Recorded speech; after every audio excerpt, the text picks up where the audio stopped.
Bonjour, il est ingénieur de formation, il a travaillé notamment chez Airbus à Toulouse avant de partir au Canada où il a travaillé pour Bombardier. C'est au Canada qu'il a monté sa start-up, Transpod, une des nombreuses entreprises qui travaillent sur un projet de transport à grande vitesse qui fait beaucoup parler de lui, Hyperloop. Bonjour Sébastien Gendron. Bonjour. Votre société Transpod a fait de l'actualité cet été en annonçant dans le courant du mois d'août qu'elle allait ouvrir un centre d'essai en France, près de Limoges. Mais pour commencer, est-ce que vous pourriez rappeler ce qu'est Hyperloop ?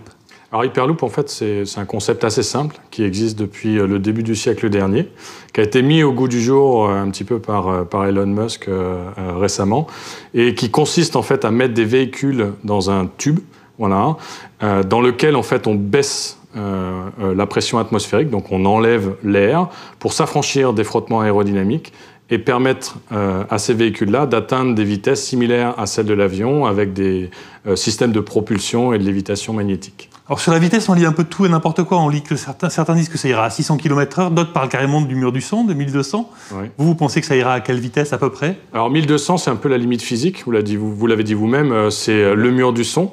On est aujourd'hui sur des vitesses moyennes, on va dire entre 600 et 1000 km/h en fonction de la géographie de la ligne. Si vous passez votre temps à tourner, effectivement, vous adaptez la vitesse en fonction. Par contre, si vous êtes en ligne droite parfaite, vous pouvez être proche des 1200.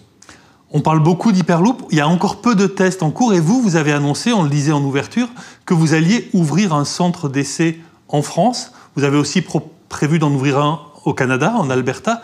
Quel est votre calendrier ? Quand est-ce qu'on verra des maquettes ou des modèles de tests de l'Hyperloop chez nous ? Alors, dans notre développement industriel, en fait, donc on a plusieurs phases. On a une première phase que l'on va démarrer donc à Limoges, avec un permis de construire qui a été déposé pour une première piste d'essai de 3 km, pour ni plus ni moins débugger la technologie, valider des concepts. Et la deuxième phase qui va consister en la certification du système. Et ça arrivera dans un deuxième temps en Alberta, où là, on est sur une piste d'essai à échelle 1 qui potentiellement peut faire partie d'un corridor commercial. En France, c'est un modèle réduit qu'on verra. Alors, pour des raisons de coût, on s'est rendu compte que d'être tout de suite à échelle 1 au niveau de l'infrastructure n'avait aucun intérêt, même si à l'intérieur, en fait, les sous-systèmes que l'on va développer vont être à échelle 1. Mais l'infrastructure en tant que telle, on s'est dit de garder un tube de 2 mètres de diamètre, c'était suffisant pour commencer. Et même avec un tube de 2 mètres de diamètre, ça va coûter beaucoup d'argent. On parle d'à peu près 20 millions d'euros pour le projet à Limoges. Comment vous allez financer tout ça ? Alors, les 20 millions d'euros font, eux, partie du développement de la technologie. Donc, nous, aujourd'hui, Transpod, pour développer un système de type Hyperloop, on a besoin entre 200 et 300 millions d'euros pour développer la technologie. Ensuite, il faut bien séparer le développement de la technologie et les projets d'infrastructure, qui sont deux choses complètement différentes. À Transpod, on ne prévoit pas de lever des milliards de dollars pour construire les infrastructures de demain. Ce sera fait avec des partenaires financiers adéquats. Et même pour les quelques dizaines de millions ou centaines de millions d'euros qu'il faudra pour développer la technologie, vous avez déjà fait des appels de fonds ? Vous allez en lancer ? Oui. Alors, pour développer la technologie, on est dans un processus standard de levée de fonds, comme beaucoup de startups le font. Donc, on a levé déjà 15 millions de dollars américains auprès d'un investisseur italien, un industriel italien. Là, on est sur une deuxième levée de fonds de 50 millions, dans laquelle on a des institutionnels et des industriels, et ce qui va nous permettre petit à petit de développer la technologie. Ce qui est très intéressant par rapport à ça, c'est qu'on est avec des investisseurs qui sont sur une logique de long terme et qui ne sont pas dans une logique de rentabilité financière à court terme. Alors, vous n'êtes pas le seul dans cette course à l'Hyperloop. On entend parler d'autres entreprises qui sont parties, pour certaines, qui ont en tout cas fait parler avant vous. Je pense à Hyperloop One, je pense à Hyperloop TT, qui ont le même nom, mais qui sont deux entreprises différentes. Vous arrivez aussi sur ce marché, puis on en trouve également en Chine, on en trouve aux États-Unis. Vous, quelle est votre différence ? Qu'est-ce que vous apportez de plus que les autres ? Alors aujourd'hui, notre avantage concurrentiel est clairement au niveau de la propriété intellectuelle que l'on a développée. On a une très très bonne compréhension de comment ce système-là peut fonctionner à terme. Moi, je me suis associé avec un chercheur de l'Université de Toronto qui s'appelle Ryan Janssen, quelqu'un de très brillant et qui s'occupe de la partie technique.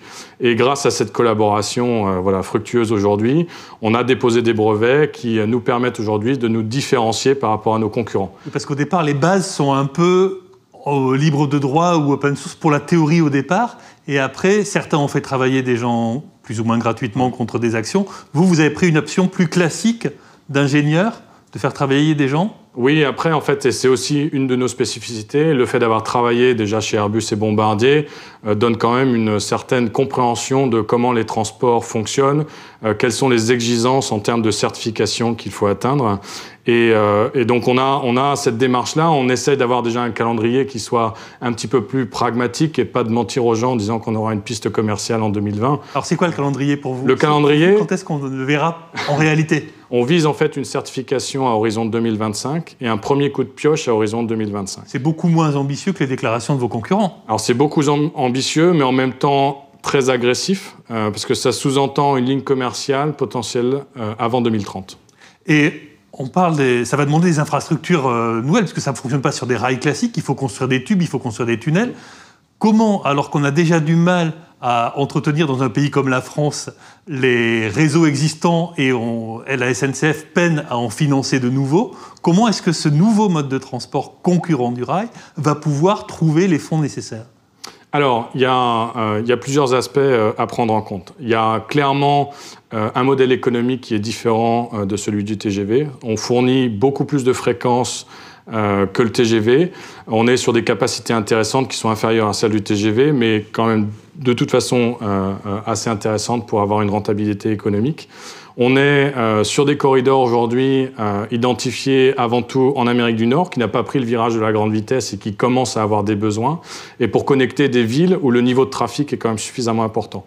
Pour vous donner juste un ordre d'idée, c'est 10 000 camions aujourd'hui entre Toronto et Montréal, c'est plus de 90 000 véhicules jour donc entre Calgary et Edmonton. Donc c'est des lignes qui aujourd'hui ont suffisamment de trafic pour supporter un investissement de ce type-là.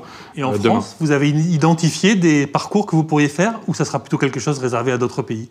Alors en France, même si initialement c'était pas le premier marché que nous avons identifié, on commence à voir en fait des besoins de certaines villes qui savent qu'elles n'auront pas de toute façon le TGV demain et qui montrent un certain intérêt à ce nouveau mode de transport. Donc, juste un nom pour conclure, la liaison, une ou deux liaisons qui pourraient exister avec le système Hyperloop. Alors on a Le Havre, le Rouen, Paris.